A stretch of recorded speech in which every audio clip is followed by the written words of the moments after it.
Further on in the news, several maize fields in Chief Chikuwe, Kasanengwa district have been destroyed by the Zambia National Services in the ongoing feeder roads construction, much to the anger of the farmers. A visit by Diamond TV to some of the fields found a trail of destruction to crops by the earth-moving equipment. One of the farmers, Lakson Soko, claims he was beaten by the officers when he tried to reason with them. Meanwhile, Headman Chikuwe says government had in September last year engaged the local leadership about the construction of the road, and farmers were told to leave way for the road. He says the farmers decided to plant because the works delayed and people thought roadworks would not stop.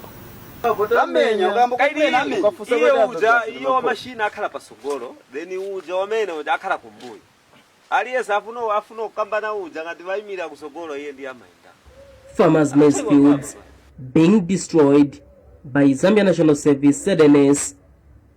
Those complaining are allegedly being physically abused by the ZNS officers. This is in Chief Chikuwe Chiefdom, where government is working on feeder roads and bush clearing is underway. The farmers are questioning the decision of working on roads during rain season. Lakson Soko shares the experience of having his maize field destroyed. Vanango kufika cha base vanatifunse vakamba ni ZNS. Kuyamba kukonza road then mambo tigaulira milisi maminda kuti tifunse ni chani vanatuza ati vana vatuma ati vakonze road. Pa first kuti benze vanabwera notifunsa. Tifuna kukonza road then mabwera vini vasurveyor mabwera vaona pa first road mamene ilili. Vaona milisi ya vantu mamene ilili ngati ni vantu kuti vachita understand mavuto ya vantu.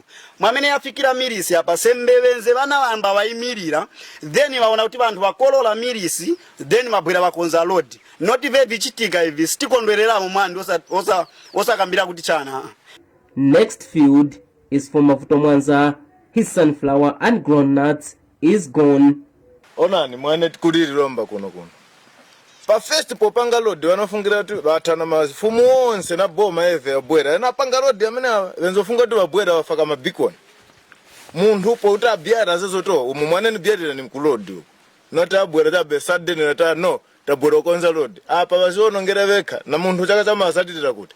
Ndiye mundu afunga utadiere pane apa no limit. Fertilizer ya dura lomba. Fertilizer bagi mozo utoende kwa modern ku shop utaona. Other villagers wants government to compensate them.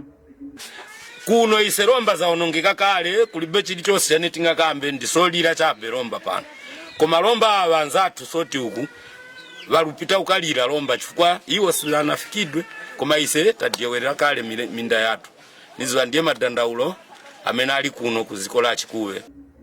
And Headman Chikuwe says the village headmen in the area were engaged in September last year over the road construction, but since government delayed to start works, people thought it was the usual promises, hence planted the seeds. Madandaulo ya vantu kuno kuzikola Chikuwe ni wakulu pakuonongedwa kwa mbeu. Mashini ava yaonongadi mbeu maminda yosiyana imene ili mbali mwa mseu. So kulira kwa vantu ine Headman Chikuwe ni kuvomekeza ndipo ninakulandira ndipo tinapitamo unaona kuta vena minda yao yamene ili mbali kweni mwa mseu. Kupeza kuti wamatenga kama mashini yao ija itenga mizera 7 mpaka nokafika kuotera kwa munda. Mashini ija peza kuti pitamo kuononga chimanga. When contacted for a comment, Kasanengwa District Commissioner and Kasanengwa Member of Parliament Sencho Banda said they would get back to the reporter, but by news time, never. Samuel Khwawe, Diamond News, Kasanengwa, Eastern Province. You're watching the live broadcast of Diamond News, Desk at 8 from the capital Lusaka with me, Alfred Chiviliti. Rabbi, now let's take our second set of commercials. Up ahead is a business news brought to you with compliments of Zambia National